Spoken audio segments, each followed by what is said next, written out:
what a college football world we live in. What used to be a narrative on Franklin is now a simple fact. What's next, both for the program and for the coach? The replacement for James Franklin at Penn State. James Franklin is a very good football coach.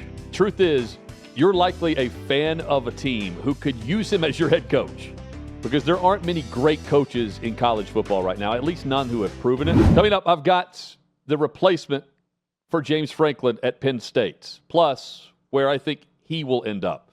Glad you're with us. Chad Withrow, a well-deserved week off this week here with Hot Mike with Hutton Withrow. Glad you're here, either streaming us live at OutKick.com, maybe at the OutKick YouTube channel through the Hot Mike. OutKick Hot Mike is where you can find us there. Search out. We hope you'll like, comment, and subscribe, and share the page as well. James Franklin fired. Here's the deal. James Franklin is a very good football coach. Truth is, you're likely a fan of a team who could use him as your head coach, because there aren't many great coaches in college football right now, at least none who have proven it. You know, Franklin didn't get it done against the top 10. If your program is like mine, yours doesn't do that either. And this isn't me taking up for James Franklin. He did not get the job done at the level Penn State felt like he should be competing on a season-to-season basis. But what a college football world we live in, where a coach who can't win the big one takes his team to the college football playoff semis. This is in January. This isn't like 3 years ago. This is in January. And 10 months later, he's fired without cause, meaning his full buyout is headed his way. It's crazy just how fast everything turned on James Franklin. Not that he hasn't faced heat prior to this season. I mean, he's always been the next one that needed to win the big one. He's faced the heat. And it's not like he didn't feel like his time was up in Happy Valley. I tend to think that he was open to the idea of a fresh start somewhere else. But 3 weeks ago, they went toe-to-toe with Oregon. If Drew Allar doesn't throw that pick in overtime against Oregon, what happens? I bet he's not being paid over $45 million to not coach at Penn State in the middle of October. But Allar threw the pick. Franklin's team did give up that, the lead. The Ducks won the game. Then Penn State goes to UCLA and loses. The decision makers had seen enough when they witnessed the home loss to Northwestern on Saturday. So, what used to be a narrative on Franklin is now a simple fact. Penn State was 4-21 under James Franklin against top 10 opponents. His teams didn't win the big games, and now he's losing to teams they should not be losing to. So when narrowing it just to the Big Ten, the Nittany Lions are 1-10 against top 10 opponents. Even Franklin was open and honest about it. And that's a sobering record that he had to acknowledge. Here's Franklin after the loss to Oregon 3 weeks ago.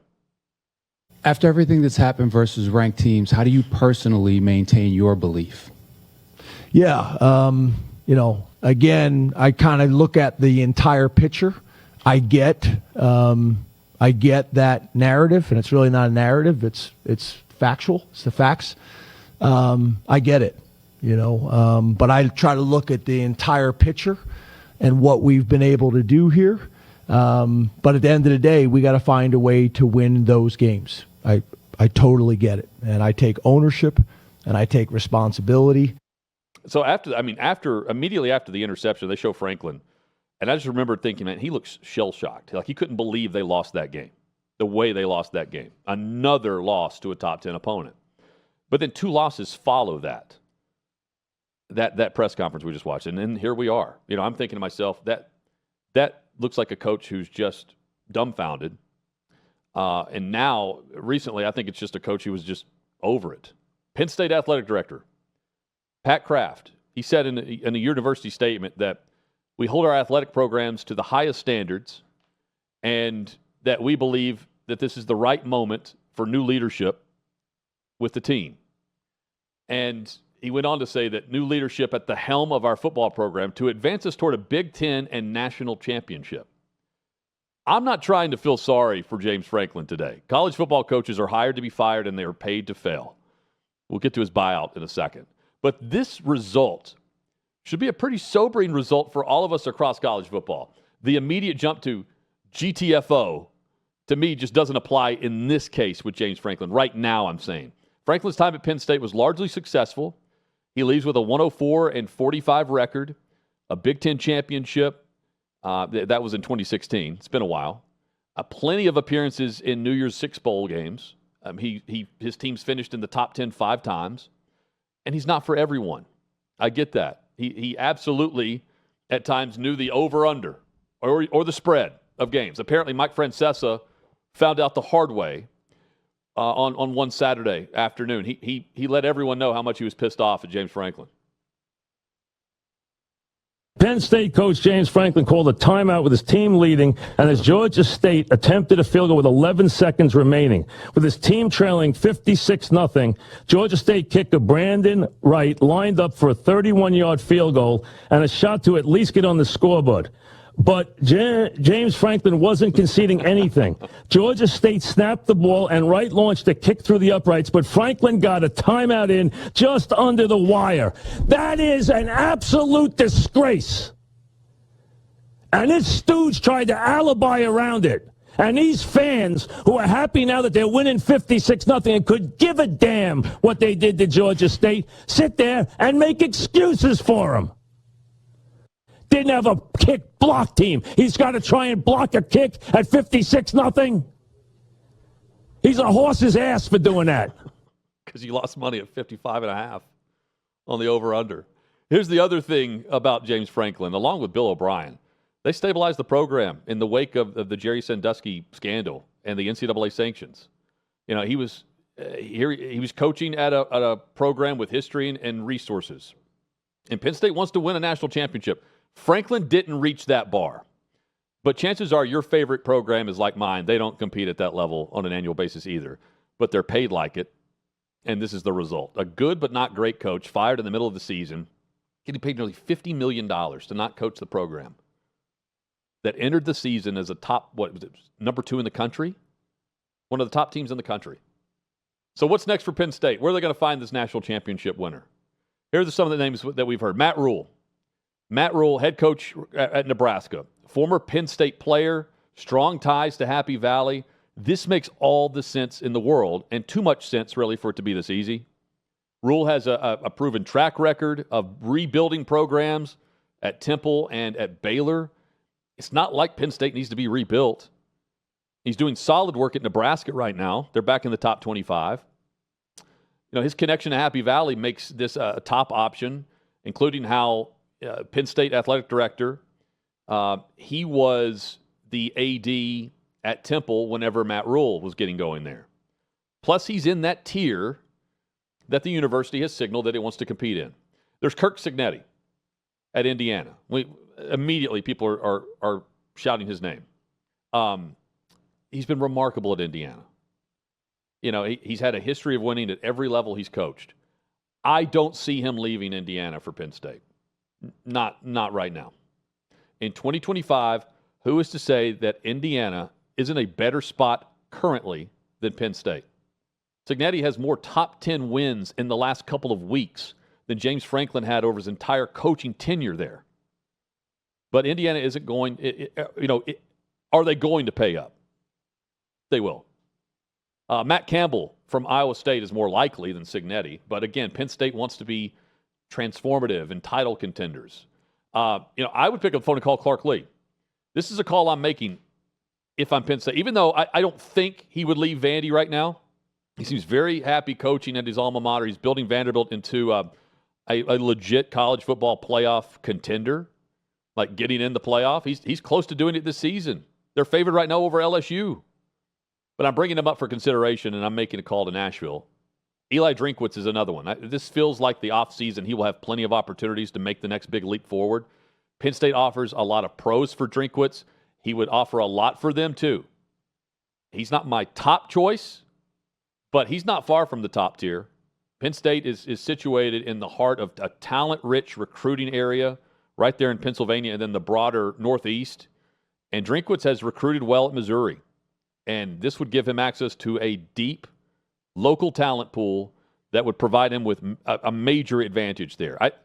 I don't leave Missouri for the Wisconsin job.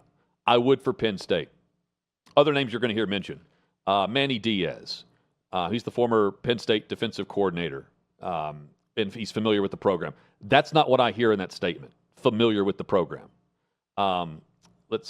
Lane Kiffin, no, I don't think that makes sense at Penn State.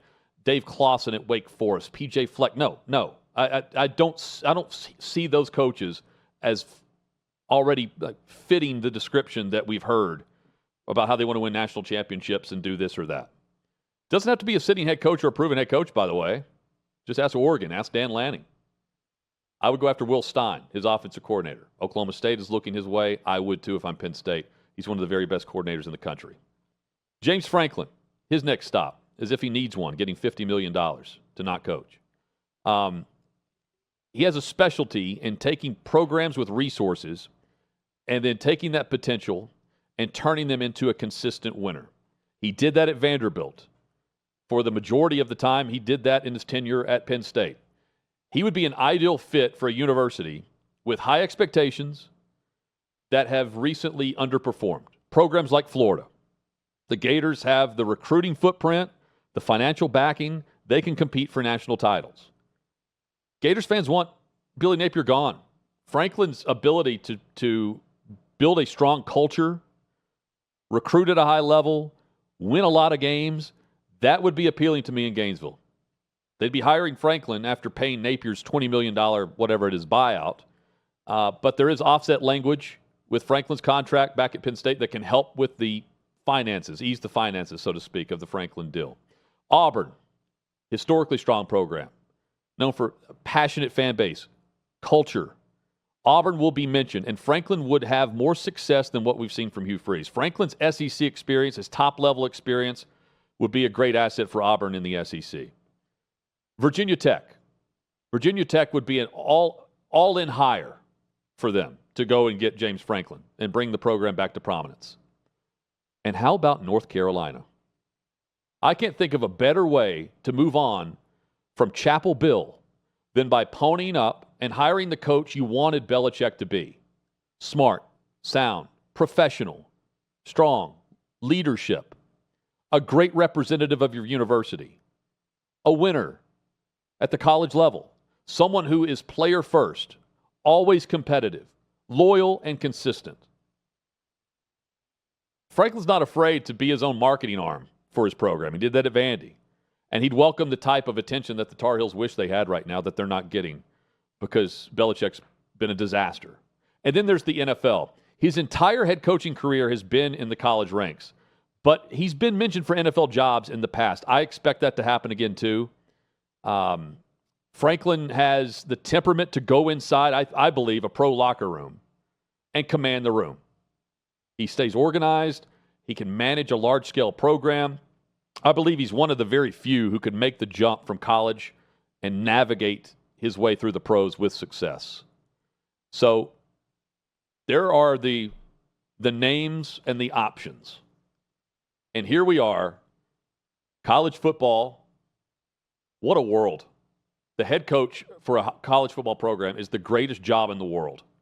James Franklin set to receive the largest buyout in college football since Jimbo Fisher hauled in $76 million a couple of seasons ago to go sit on his ass with the ACC network. You're paid to fail. Based on the buyout in his contract, this is if he doesn't offset the buyout with another job. Franklin will make over $20,000 per day from Penn State for the next 6 years. This is just for being the third or fourth best program in the conference. His buyout per minute is $15 per minute. $913 per hour. Per day, $21,917. Per week is over $153,000. And per month, $667,000. There is no buyout that's too steep, no buyout that's too much to pay, too much to convince others to help pay, too much to sell the university on. No, there is no buyout right now in college football that can't be paid. Mike Norvell, he would be owed $58 million if Florida State fires him after December 1st. Brian Kelly would be owed $53 million. Even Mark Stoops, yes, the Stoops at Kentucky. Matt Jones says that the Wildcats are prepared to pay him nearly $38 million to GTFO. Successful coaches always have options. Some universities will be willing to, to lob gobs of cash at them to get them to to come to the job, and then inevitably they take the bag a few years later. When, for instance, whenever Stoops was paid his contract extension, that was 2022, a year where they won 10 games for the second time in, I believe, 4 years. Those seasons don't happen at UK. I think they had only 4 seasons in the history of their program with double-digit wins prior to that run. And Stoops became the only head coach to have 2 seasons with that success. But now, 3 years later, they're 3-17 in their last 20 games against the Power 4. They've lost 8 SEC games in a row now. And they've lost 12 of their last 13 SEC games. So here's $37 million to get out of here. We get Trey Wallace's take on this coming up. Plus, we'll dive into some of the other happenings across college football. Craziness galore with some of the results. This episode brought to you by Prize Picks. You and I make decisions every day, but on Prize Picks, being right can get you paid. Don't miss any of the excitement this season on Prize Picks, where it is good to be right. Prize Picks is simple to play. Just pick more or less on 2 to 6 player stat projections. If you get your picks right, you can cash in. Prize Picks, the best way to win real money this football season. Make your picks in less than 60 seconds and then turn your sports opinions into real money on Prize Picks. I love how easy it is to use, from selecting your lineup, searching for a specific player, seeing every stat projection available for that player. Plus, all withdrawals are fast, safe, and secure. Prize Picks offers Venmo, Apple Pay, MasterCard, and more. Quick and easy deposits into your account all football season. Prize Picks offers injury reboots as well. If one of your players leaves the game, doesn't return, this is in the first half, Prize Picks won't count it as a loss. Love that. Download the app today. Use code HOTMIC, HOTMIC, to get $50 in lineups after you play your first $5 lineup. That's code HOTMIC, HOTMIC, $50 in lineups after you play your first $5 lineup. Prize Picks, it's good to be right. Trey Wallace next here on Hot Mic.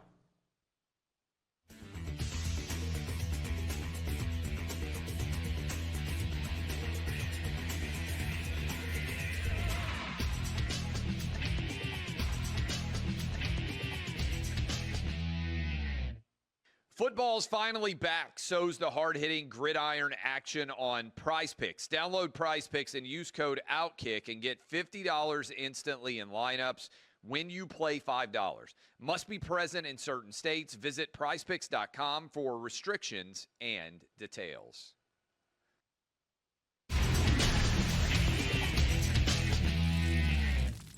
6th and Peabody, our location. Yeehaw Beer, Old Smoky Moonshine, Hot Mic, Honey Withrow.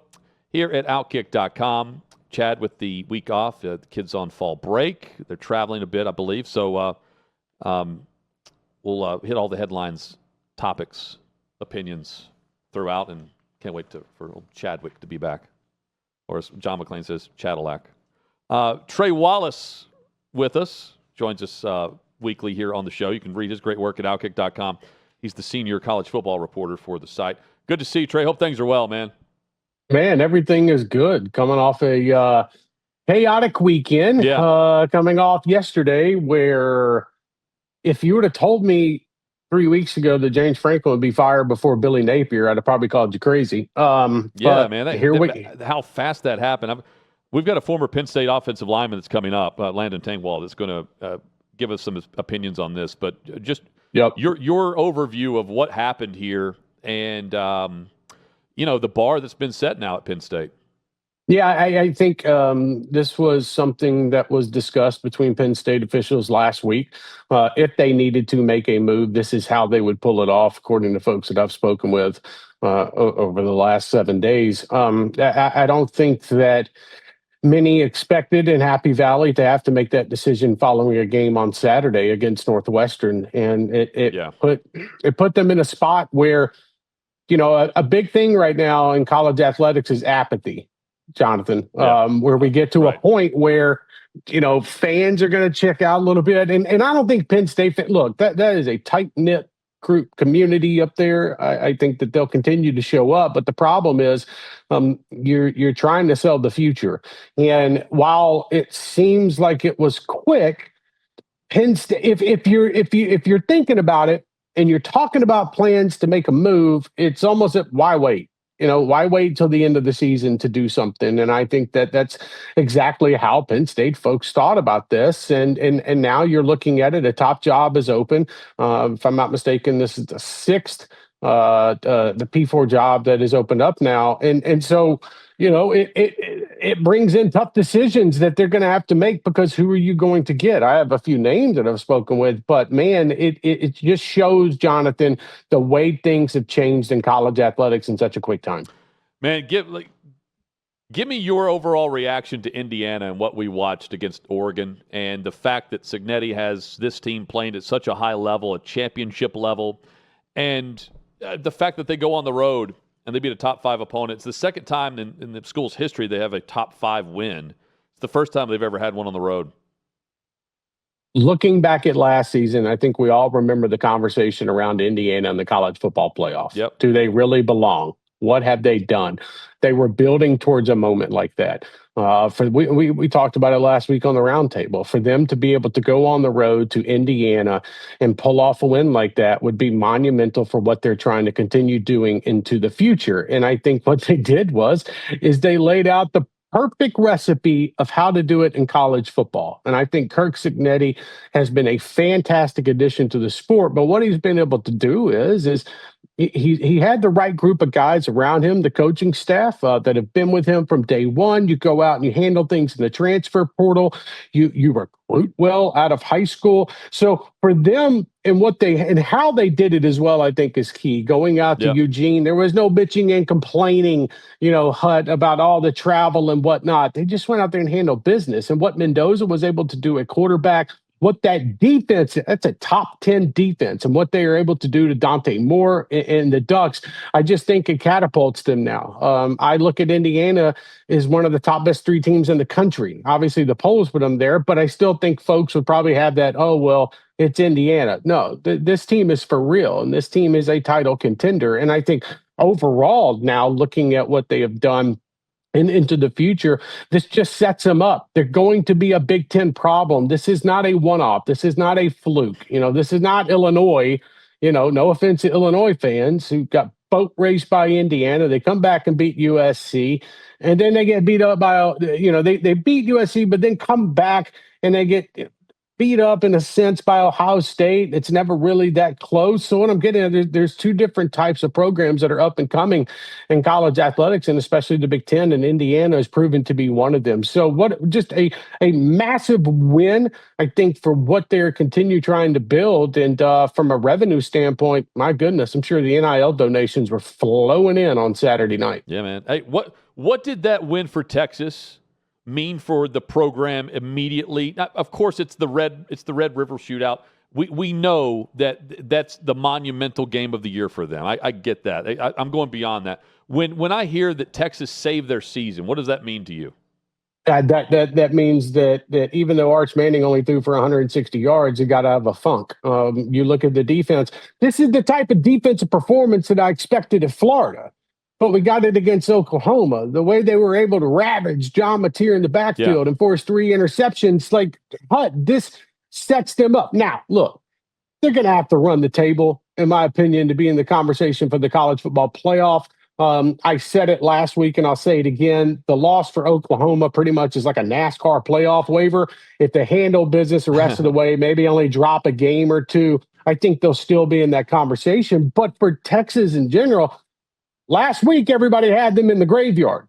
Sure. Now folks are like, oh, okay, maybe this squad can turn this thing around. And I just think they needed that little extra juice coming off that loss to Florida. So, it's 1 week different, and then the next week, Texas is back, per se. I just feel like all the conversation around Arch Manning and that flop nonsense last week that was being floated out there, this was the perfect way to kind of shove it back in their faces. And they dominated Oklahoma, dominated them. And the biggest thing too is I don't want to hear about John Mateer's thumb during that game. He was cleared to play. He was good enough to play. I'm with you, man. Don't take anything away from what Texas did. To me, he was spinning the football early. Yeah, He made some strong throws early in that game. Yeah, he looked like the quarterback. I was worried about him taking a hit, which he did, and then ESPN kind of blew it up. Oh, he's bleeding on the sideline, with blood everywhere, all over his pants. I was like, get over that shit. No, I don't want to hear that. I think that big win for Texas moving forward. Oklahoma, you're fine, but that Oklahoma team we saw on the field at the Cotton Bowl looks like a 4-loss team, and that's what I'd be worried about. Is Billy Napier gone after this week's game against Mississippi State? They have a bye week coming up. Do you think, regardless of whatever happens here, that this is when Florida makes their change, or no? It's time for Florida to make a decision about Billy Napier and the future of the program. I understand that you can't go out and hire a new coach. James Franklin's available. Yeah. But at the same time, how much longer are you going to let? I talked about apathy earlier. I got an article coming out later. Apathy within the Florida program, even the Auburn program with Hugh Freeze. If two things could happen. Mississippi State goes down to Gainesville and forces that decision and wins that game and forces a decision either right after or Sunday morning, or Florida tries to wait until after the Georgia game to make a decision. I think Billy Napier is done as the head coach of Florida. They're not going to go on some miraculous run. And what you saw in College Station with that offense is just another indicator of how far this Gators program has really fallen, especially on offense. The defense has been fine. It's the offensive part. So, yeah, they got to make a move. And talking with some folks, a number of boosters are getting antsy. Like they want to go ahead and get Jimmy Sexton or Trace Armstrong on the phone and start making those calls and get somebody else lined up for the future. You can't sit around and wait any longer if you're Florida. There's no sense in it. You're not winning any fans over, and you're sure as hell not selling season tickets for 2026. All right, so what's going to happen down the road at Florida State? Because Mike Norvell, 0-3 in the ACC now. This from David Hale at ESPN. Since September 22nd of 2024, 46 programs have more wins in the ACC against the ACC than Florida State has wins against the ACC. That's incredible. 46 programs. It's crazy to think, and you hit it right there. It's wild to think Virginia broke Florida State. After that Alabama game, we were like, yeah, okay, they're back. Here's the turnaround. Florida State's back. Here we go, talking all that shit, and he's backing it up against Alabama. Exactly. He was backing it up, and then all of a sudden Virginia broke them in overtime. And now what we have seen, that Pittsburgh game was disgusting. And I look at Mike Norvell, I see a coach. Would it surprise you if Florida State drops another game and they're like, hey, Gus, what's up, Gus Bus? You want to get this thing back rolling for the interim level for a time being? It almost feels like the same thing as Arkansas. Yes, it does. Where you had Bobby Petrino waiting, and all of a sudden now he's the interim. You got Gus Malzahn waiting as the OC at Florida State. In Florida, look, they might have to make a decision that this is not the right move. Coming off last year, he could not afford this 3-game slide that they're on, and it's going to get worse. Yeah, I agree. And it's a buyout that they have to pay. It's just the cost of doing business now in college football, unfortunately. That's it. There's a cost to bad officiating, poor officiating. Oh, man. Trey, officiating this past weekend. Let's focus. Let's go to Auburn-Georgia. Auburn could go up 3 scores on this play with Jackson Arnold. We've got the shot down the line of right down the goal line, where he's clearly past the goal line with the football. I mean, to me, there's no question about this. C.J. Allen makes a good job. He does a great job of punching the football. But Jackson Arnold right down the line, and in a 6-minute process, in a game that could have been 17-0 in a defensive game for Auburn, where they're holding Georgia to like 30 yards. Yep. All of a sudden, it's overturned, fumble recovery by the Bulldog. Help me understand this. I don't have to agree with the call. I need to understand it. And for the life of me, I can't understand what they're trying to say happened here, because right down the line, you can clearly see number 11 is past the goal line. That's a touchdown. You can see the marker. You can see the marker over the top of Jackson Arnold's shoulder right there where the stripe is. You can literally see it. Yeah. Even beyond this look, I mean, there was one that was right down the pylon cam. And it was clear he was in the end zone. And the biggest thing to remember here is all the ball has to do is touch the goal line. That's it. That's right. Touch the goal line. It's a touchdown. With possession done. Yep. With possession, it's done. Sure, the ball was knocked out literally instantaneously right after he hit the goal line. but that's all he had to do was a touchdown. Look, the SEC has a massive problem on their hands. There it is right there. There's the look at it right there. Right. How is that not a score? Right. And you look at it, and to me, you also took 6 minutes on that. Like, what were you doing in Birmingham? Like, in my opinion, it shouldn't have taken that long. And also the other thing as well is when you start giving the benefit of the doubt in some of these situations, you rule it a fumble. So now you have to have overwhelming evidence that it was a touchdown. Like, right. I think they had it, by the way. But at the same time, like, you put yourself, you're pigeonholing yourself. And then you go back and you look at the nonsense where Kirby's clapping. That's clapping. A clap, by the way, now. That's a clap. It's not a timeout. The T is clapped. Yeah, he's clapping right here. He's just so happy. Yeah, right. He's just so pleased. He's just clapping his ass off on the sideline. Well, none of it makes sense, and he talks his way out of it, and he tries to use the excuse that Auburn was clapping on the defensive side and trying to draw them off. Like, it's embarrassing now for the SEC. I was surprised they didn't put out a statement yesterday, but really at the end of the day, not particularly, because that's just how they work. If they don't there were also other games. You know, the Alabama-Missouri game, Tennessee-Arkansas game, horrible calls in that one. They got to get this thing under control, man. And also there needs to be some damn transparency from the conference. Do some videos like the NCAA does on a weekly basis. This is your ABC game of the week right here. By the way, this isn't the 11 a.m. Kickoff on Raycom Sports or whatever the hell it used to be.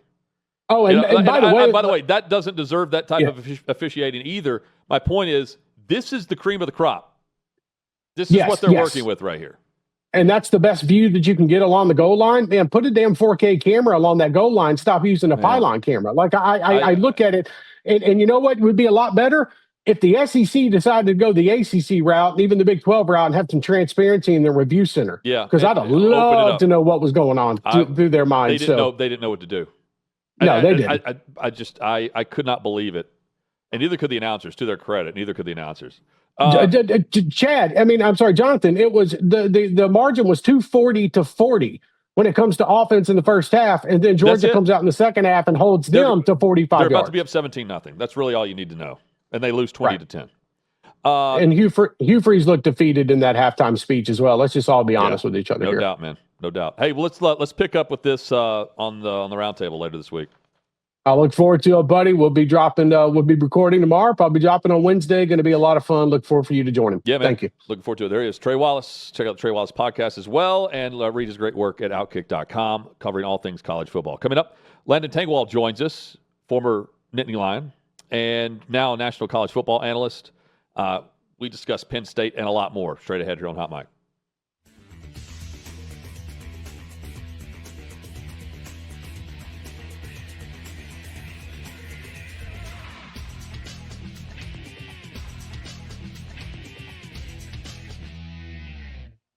Football's finally back. So's the hard-hitting gridiron action on Prize Picks. Download Prize Picks and use code OutKick and get $50 instantly in lineups when you play $5. Must be present in certain states. Visit prizepicks.com for restrictions and details. Glad you're with us. It's Hot Mic Hunting Withrow here at outkick.com. Landon Tengwall is the host of the Landon Tengwall Show. He's a national college football analyst and former Penn State offensive lineman. Sometimes the timing of this just works out this way. Landon was booked on the show prior to the weekend, and the weekend happens, and James Franklin's fired. He was recruited. Landon, you were recruited by James Franklin, right? Yes, sir. I know him from his time here in Nashville, where we're based, and I didn't always get along with James Franklin, all right? But I respect the hell out of him.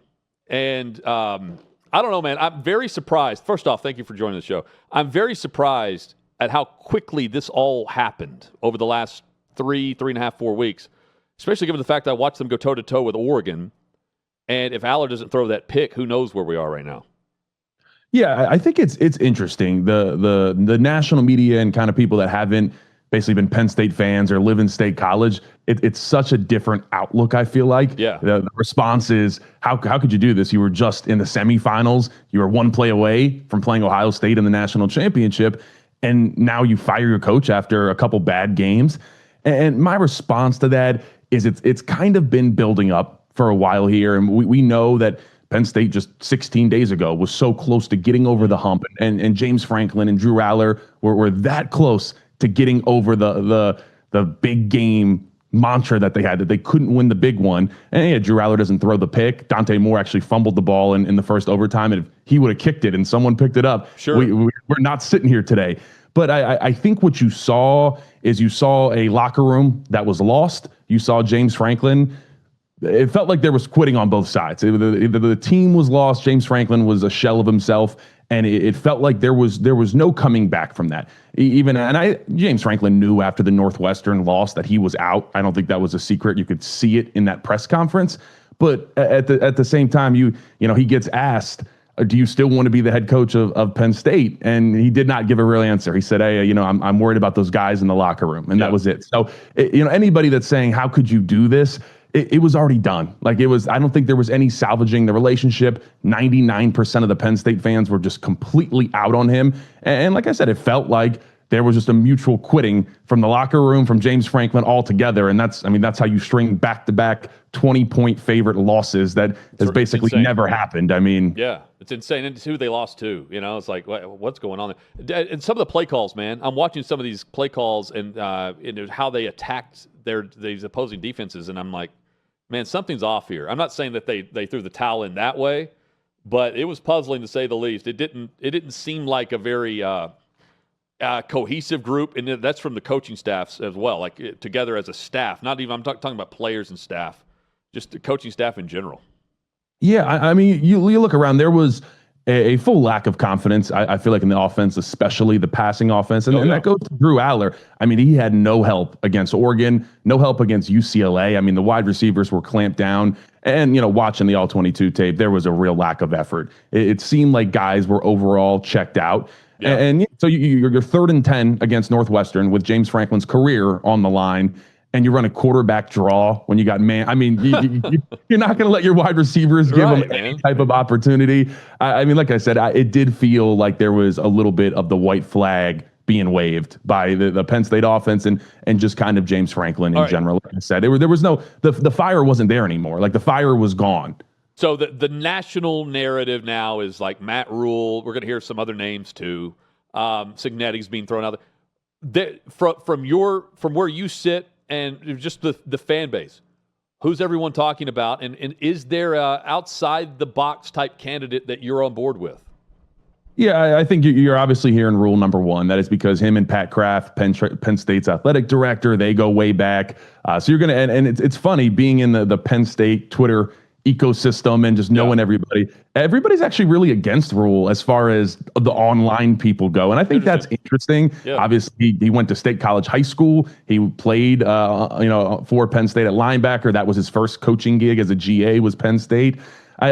He would get immense support, and that was a problem that James Franklin definitely ran into here at Penn State, that he didn't have the backing of the donors and just kind of the town. And that's a whole nother story for why that happened. But I know that Rhule would just get instant, just NIL money, anything he wanted, he would get. So, I think it's because the big game mantra kind of follows Rhule a little bit. But at the same time, you coached at Temple, Baylor, and now you're at Nebraska. You're not exactly put in fantastic situations. No, it's rebuilds. They're rebuilds. Yeah. You don't have to do it there. Yeah, so I feel like it's very different comparing James Franklin's big game record to Matt Rhule. It's just that's comparing the apples to oranges. It's not even close to the same. So you're going to continue to hear Rhule a bunch, and it's kind of ironic that he will be coming to town in 5 weeks, something like that. Yeah. So that's going to be a big one. Everybody's going to be calling that the audition. There's going to be a lot of eyes on Nebraska and Penn State in that game, and he might still only have one loss by that game. So that's obviously something to keep an eye on there. A name that's been thrown around, and there has been contact between Penn State people, we'll call it, and Urban Meyer. That has definitely happened. Urban Meyer was basically slotted to take over for Joe Paterno before everything happened in 2011. So a lot of the older people, a lot of the old money in Penn State, they want Urban Meyer. Urban Meyer, every time he comes into town with the Fox crew, he has dinner at Sue Paterno's house. So, it's very close. There is a big connection there. Urban Meyer has not outright denied that he doesn't want it, but there would be a lot of convincing that would have to be done to get Urban Meyer to take that, take the gig here at Penn State. Hey, I'm listening to quotes. I'm reading quotes. And if you're talking national championship pedigree, there's very few coaches you can choose from like that. right? Well, Like it's really Urban Meyer, and well, then you're going after someone who's the next caliber of championship caliber coach, not someone who's won it. Yeah, I think there's an interesting conversation. Do you want the young and up and coming guy? Do you want the take the risk on a Dan Lanning that has never done it and maybe he becomes a dude? Or do you want the proven commodity? And I think I don't know, it would feel weird. Someone that did it at the highest level at Ohio State coming to Penn State. It doesn't feel like that would work out correctly. I don't know. It's such an Urban Meyer move. Right. It's such an Urban Meyer move, though, if that does. Hey, final thing on Penn State specifically. Why didn't the investment in Drew Allar work out? Because they changed offense philosophy, they changed coordinators, they put a lot of different things around him, they recruited well at wide receiver. Why didn't it work the way everyone, well, I say everyone, I'm exaggerating this. I felt it was going to work, and he's got the measurables, all that. Why didn't it work for Allar and James Franklin in Penn State's offense? Well, I mean, you look at Drew Allar's career here.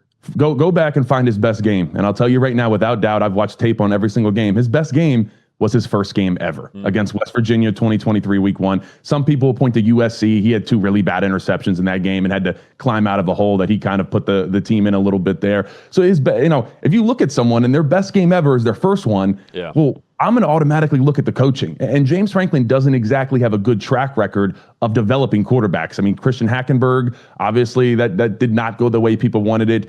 Trace McSorley, a little bit of an exception there, and just balled out because he's a guy. But, you look, and it's Sean just Clifford. You didn't mention Sean Clifford. I didn't mention, Sean Clifford's career was it was an interesting one, but you're dealing he didn't have all the talent, but sure, I think there's certain things that can be put on Drew Allar, and I just want to obviously praying for him. He's a good friend. I hate that's the final moment that is going to be remembered of Drew Allar, of him getting carted off against Northwestern. I mean, an absolutely sickening way to go out. But I don't think Drew was ever put in good situations to win. He never had a truly good wide receiver. He had Tyler Warren. That was the highlight of kind of his career here. And you bring in Andy Kotelnicki, and I get it. You're looking for an offensive coordinator, and you go get the best one at the time in 2023, and Andy Kotelnicki. And it's looked at as a great hire. But Kotelnicki comes in and runs a Big 12 offense. He was running an offense that didn't understand that you are generally better than the opposing team. So why are we doing double passes to our third string, wide receiver? Why are we doing all these just dumb trick plays? And then the offense itself, it's multiple. It's an RPO, it's a read option offense, and then there are some pro style elements. And it's like, why are you doing that with Drew Allar? You gotta tailor that a little bit to what you have, and that just should not have been the offense that Drew was in. So I think he lacked a lot of confidence with that. And there's many of quotes. I feel like James Franklin and the staff kind of put chains on Allar and didn't let him go out and kind of explore and make some mistakes on his own. And people point to the fact that his touchdown to interception ratio is so great. Well, it's because it was told, don't make a mistake. Don't do this. James Franklin has said that he teaches Drew Allar, if you're not going to throw a perfect deep ball, it needs to be underthrown. Well, when you tell someone that, what's going to happen? You're going to get underthrown footballs. And he hasn't thrown a on the money 40-yard ball really for a long, long time. And it's because of that. So I struggle because I feel like Drew Allar was done wrong. And as much as it's not an excuse. I'm not saying that he was playing great, because he was not. He was really struggling, but I just don't ever think he was put in a good position to win. And I don't, you look at Jim Harbaugh and how he was with J.J. McCarthy, or even you saw Trey Lance, come from 2 really bad situations, and he was the darling of the NFL preseason. And every game beforehand, you saw Jim Harbaugh go over and he's patting on him. He's hitting him. You're the dude. He's saying all this positive talk to him. I don't think Drew Allar really got that from James Franklin. I'm not saying James Franklin didn't come over and say, hey, you're doing a great job, but there's a certain way you got to handle your quarterback, especially when it's someone that Drew Allar that seems like he clearly struggles with confidence and knowing that he can be that dude. You got to have someone as a former player. It means so much when your coach comes up to you and tells you he believes in you and that no one can stop you, and go drop your nuts and let it all hang loose. And I don't think Drew Allar had that. It was always, don't make a mistake. Don't make sure not to throw an interception. And so it felt like he was always kind of just playing uptight. I mean, that's kind of, you're describing the difference between Michigan, Ohio State, and Penn State right there. Like that's this missing ingredient. As you're sitting there talking about that, I'm like, but that's the missing ingredient. That's the best way to describe it. Hey, so best raw talent. I'm looking at these top 5 teams right now. 3 of them: Indiana, A&M, and Ole Miss. Best raw talent right now which roster would you choose? I'd probably go A&M. Okay. I think Indiana just kind of makes it work. Obviously Mendoza is incredibly talented. Okay, but so you don't think they're vastly different than last year then? Like in terms of just talent?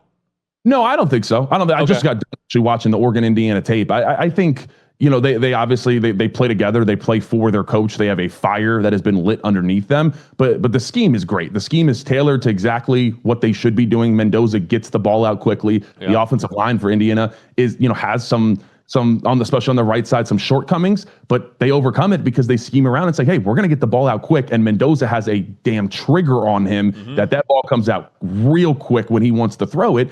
And so they understand what their team is. They have a very, very good front seven where there's no elite players. They don't have anybody that's going in the first round of the NFL draft, but they play together. They know their scheme. They trust each other. And I think that's why Indiana is thriving. They're a better Vanderbilt. Vanderbilt, again, I don't think there's anything flashy about them, but with Pavia and the way they run their offense, they're consistent. Like I just watched them play. There's nothing flashy about them. That's how I would describe Indiana's offense. I mean, again, like your dink and dunk, it's very short passes, but they get it, and then defensively, it's a different story with Indiana. That's a phenomenal job.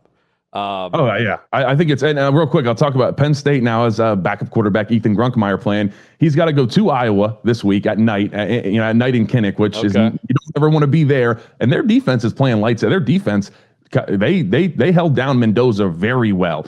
And then he has to go ahead and take a trip to Ohio State, the best defense in college football. And then he's got to come home and play Indiana, which I think is now a top 5 defense as well. Yeah. A hell of a start for young Ethan Grunkmeyer. Not a position that I would want to be in. No, that's taking your lumps, man. That's taking your lumps. In broad terms here, assess the overall play for me of offensive linemen, specifically tackle play, going from college to pro. I'm looking around the NFL.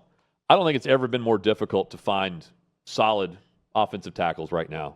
Maybe that's because they're playing on the opposite side of the football and they're being recruited to rush the passer instead of protect the passer. But, man, I don't know if there's ever been a bigger drop-off, Landon, from starter to backup in the pros. It's really bad. And you've either got your starter healthy or your quarterback's not going to be healthy for very much longer. And it's not just one or two teams. I mean, it's a good chunk of the league right now.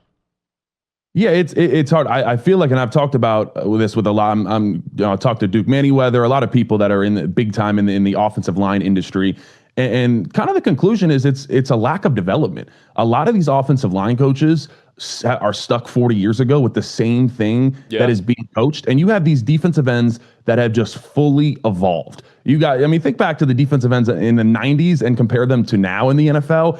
It's so different. You have these speed rushers, and so there's a lot of things that the offensive line coaches are teaching the same, and it's like, why are you not adapting? And so that's I think been overall the biggest issue, and it's hard to develop linemen. It's hard to be going backwards and block someone an Abdul Carter or a million different TJ Watt, Myles Garrett. I mean, it's a nightmare, but I think it truly is a lack of developing offensive linemen to how they should be. And a lot of it too is there's so many strict rules for offensive linemen. Hey, you have to take this step here. If you take this step, it's wrong. There's not enough. Let them feel it out. Let them test it out. Let them figure out what works for that guy. So like I said, I think it's definitely interesting. And I think it's been that way for its past 10 years, maybe, where it's offensive line play has really been dropping off because I think there's been such a development with these hybrid outside linebacker defensive ends, and they're just improving so much and the things that they're able to do. And it's kind of like offensive linemen, specifically offensive tackles, have kind of been left behind, and there's not that much adapting. Hey, still go out there and do the same thing you've been doing for the past 20, 30 years. Surely it'll work. But it's like, we're not too far removed. Like in the Titans locker room, Taylor Lewan was one of the best athletes on the team. That wasn't that long ago. And now, hell no, I'm not taking those offensive tackles as the best athlete on the team. Like it's just a quickly. I'm not saying it deteriorated on every roster. You got to draft well, but man, and then their backups are that much worse. I'm just like, where are these guys? Where are these guys going if they're not going tackled? And then there's the emphasis on defensive tackle, interior line. There's a lot of pressure on the offensive lineman now. Hey, Landon, great stuff, man. Great chat today. Let's revisit and catch up soon. Absolutely. Thanks so much for having me on, guys. Landon Tengwall has been our guest. He's host of the Landon Tengwall Show. You can check him out on social at Landon Tengwall. So, coming up tomorrow, we got plenty to get to, including SEC officiating and much more. On the way out, though, we're excited to announce the return of the most patriotic award show on TV, the Fox Nation Patriot Awards. It's back better than ever, hosted by our very own Sean Hannity, Thursday, November 6th from, it starts at 8 p.m. Eastern, Thursday, November 6th, from the Tillis Center in New York. Tickets are on sale, and you can get those at foxnation.com/Patriot Awards. Foxnation.com/Patriot Awards had a record-setting show last year. This year, even bigger. Surprise guest, amazing new awards, a special honor as well for the life and legacy of our friend Charlie Kirk. You're not going to want to miss it. Get your tickets now, foxnation.com/Patriot Awards, and we hope to see you there. Again, that's coming up on Thursday, November the 6th at 8 p.m. from the Tillis Center in New York. Back at it tomorrow. Hot Mike, Cutting Withrow, right here at OutKick.com. 11 a.m. Eastern. Hope you'll join us.